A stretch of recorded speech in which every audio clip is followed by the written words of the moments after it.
Assalamualaikum warahmatullahi wabarakatuh. Perkenalkan, saya Chandra Junadiasa dari jurusan Sistem Informasi Universitas Sriwijaya. Di sini saya akan menjelaskan tentang kesimpulan atau intisari utama dari pokok-pokok materi sebagai berikut. Yang pertama ada materi penyebab atau masalah dan kebijakan pengembangan sistem informasi. Yang kedua ada materi merencanakan dan membuat aktivitas kerja pada proyek sistem informasi. Dan ketiga ada materi membuat estimasi atau perkiraan anggaran pada proyek sistem informasi. Baiklah, yang pertama ada materi penyebab atau masalah dan kebijakan pengembangan sistem informasi. Terdapat beberapa tipe proyek. Yang pertama ada proyek yang berasal dari klien yang ditawarkan ke suatu konsultan atau kontraktor. Tipe ini karakteristik pekerjaan sudah jelas, tidak melalui proses tender, dan biasanya proyek berskala kecil. Lalu tipe kedua ada ide proyek yang muncul karena adanya tawaran dana dari instansi atau lembaga tertentu. Tipe ini berasal dari tawaran ke proposal ke proyek, biasanya pada instansi pemerintah atau lembaga pendidikan. Tipe ketiga ada proyek yang muncul karena adanya tawaran lelang. Biasanya proyek tersebut berukuran besar dan kompleks dan melalui proses tender. Lalu yang keempat adalah proyek berasal dari perusahaan itu sendiri, bersumber dari bottom up atau top bottom. Kenapa dilakukannya pengembangan sistem informasi? Apa alasannya? Terdapat beberapa alasan pengembangan sistem informasi. Yang pertama adalah banyaknya timbul permasalahan seperti sistem lama yang tidak sesuai lagi dengan kebutuhan. Misalnya sistem lama yang tidak sesuai lagi kebutuhan tersebut akan menyebabkan tidak efisiensi dalam operasinya, kesalahan proses, atau manfaat yang akan berkurang. Lalu ada perkembangan organisasi, berhubungan dengan kebutuhan informasi yang lebih baik dan luas, jumlah data yang dioleh meningkat, dan perubahan prosedur. Lalu alasan yang kedua adalah untuk meningkatkan kesempatan usaha. Kecepatan informasi atau efisiensi waktu sangat menentukan berhasil atau tidaknya strategi dan merencana dalam meningkatkan peluang pasar, pelayanan, keuntungan, dan proses pengambilan keputusan. Lalu ada alasan ketiga, yaitu adanya instruksi perubahan. Berasal dari dalam perusahaan itu sendiri atau berasal dari seorang pimpinan atau dari luar organisasi tersebut, misalnya saja peraturan pemerintahan setempat. Ada juga alasan keempat, yaitu adanya perkembangan teknologi. Perkembangan software dan hardware yang terus-menerus berkembang akan menjadi sebuah alasan mengapa terjadinya pengembangan sistem informasi. Lalu ada kebijakan sistem. Kebijakan sistem adalah kebijakan untuk mengembangkan sistem informasi yang dilakukan oleh manajemen puncak, karena manajemen menginginkan untuk meraih kesempatan-kesempatan yang ada yang tidak dapat diraih oleh sistem yang lama atau sistem yang lama yang sudah memiliki kelemahan. Lalu apa pentingnya manajemen proyek sistem informasi?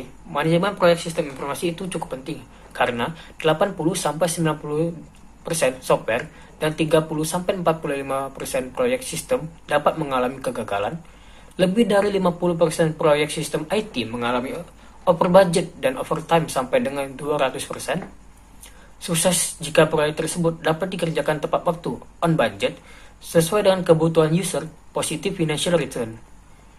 Kesuksesan manajemen proyek sangat ditentukan oleh kehandalan dan ketepatan organisasi proyek pelaksananya, dan IT diasosiasikan dengan aktivitas proyek yang berhubungan dengan software, hardware, komunikasi, pelatihan, migrasi, dan implementasi sistem.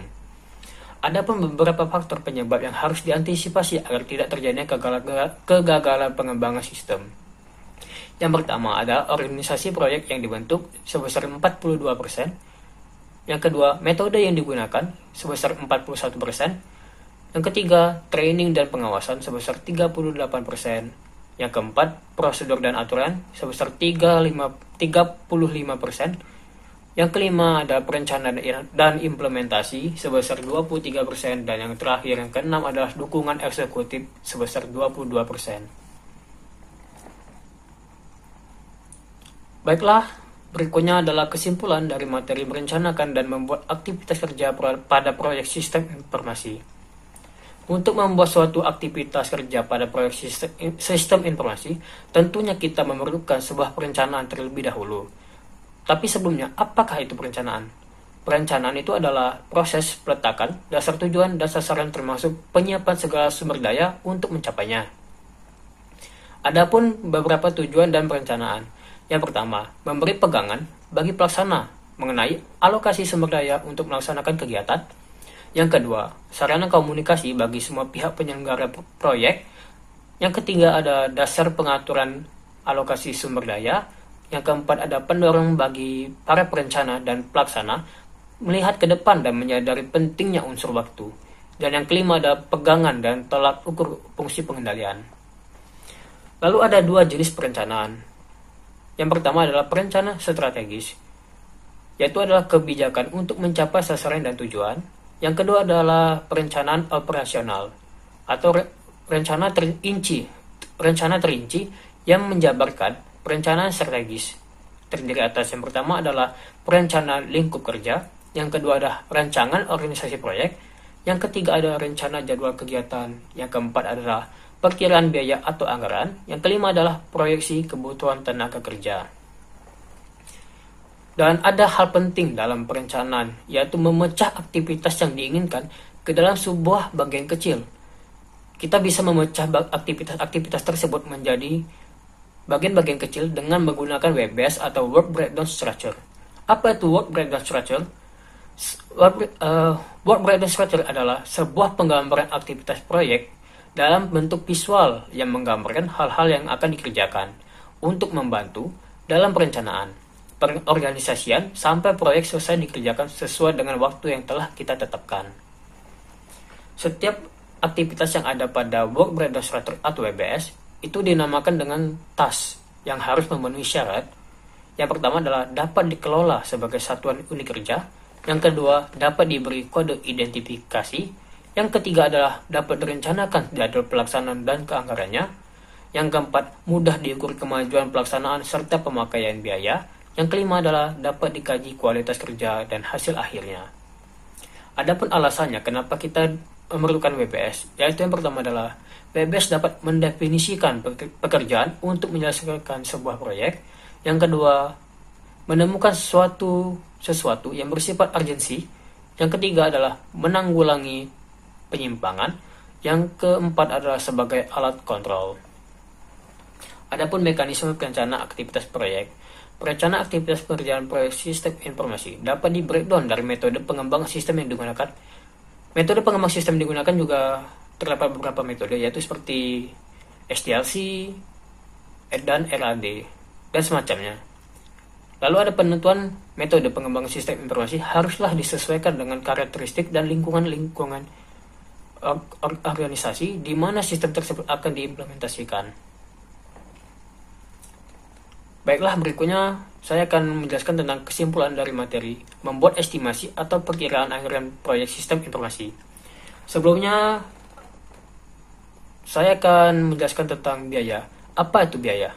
Biaya dalam akuntan adalah sumber daya yang meliputi orang, peralatan, dan material yang dikeluarkan untuk mencapai sasaran tertentu. Pengertian tersebut dikemukakan oleh Holmgren, Foster, dan Datar pada tahun 1954. Biaya biasanya diukur dalam satuan uang seperti rupiah, dolar, dan lain-lainnya. Biaya proyek bersifat terbatas atau perlu dikelola agar tidak melebihi batas.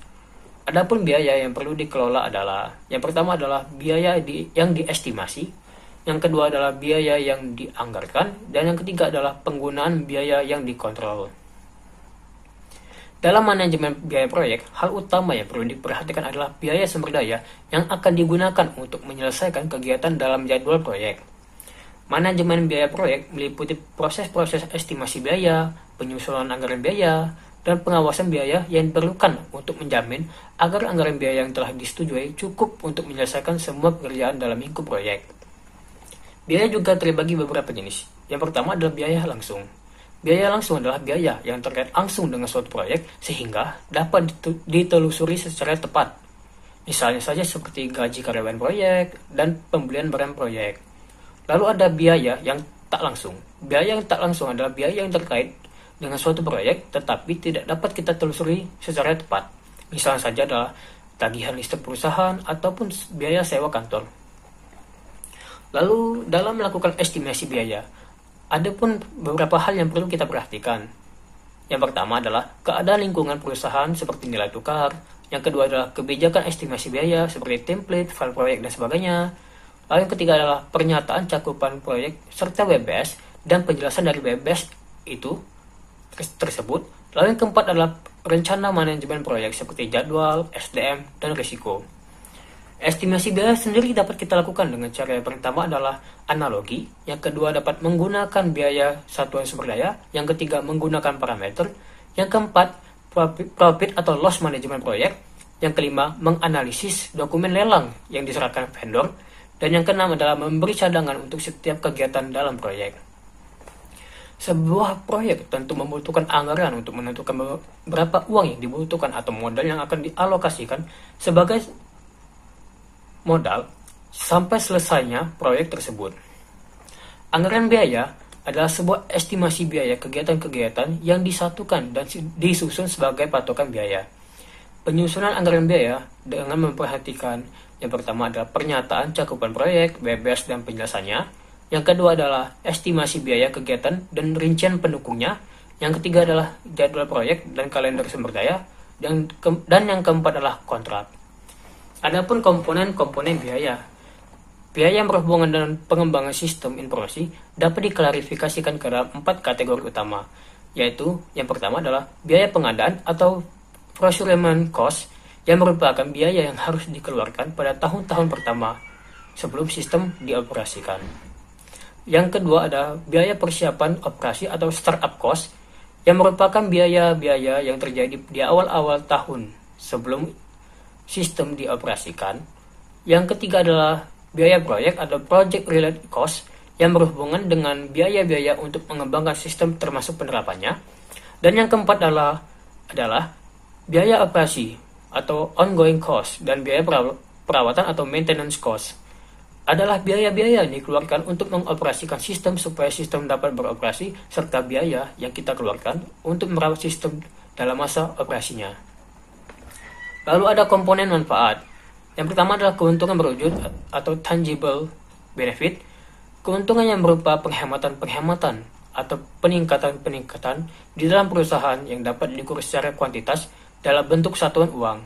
Contohnya saja adalah pengurangan biaya operasi, pengurangan kesalahan proses, dan peningkatan penjualan. Lalu ada yang kedua adalah keuntungan tak berwujud atau intangible benefit.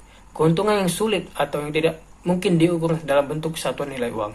Contohnya adalah peningkatan pelayanan lebih baik kepada langganan, peningkatan kepuasan kerja personel, dan peningkatan pengambilan keputusan.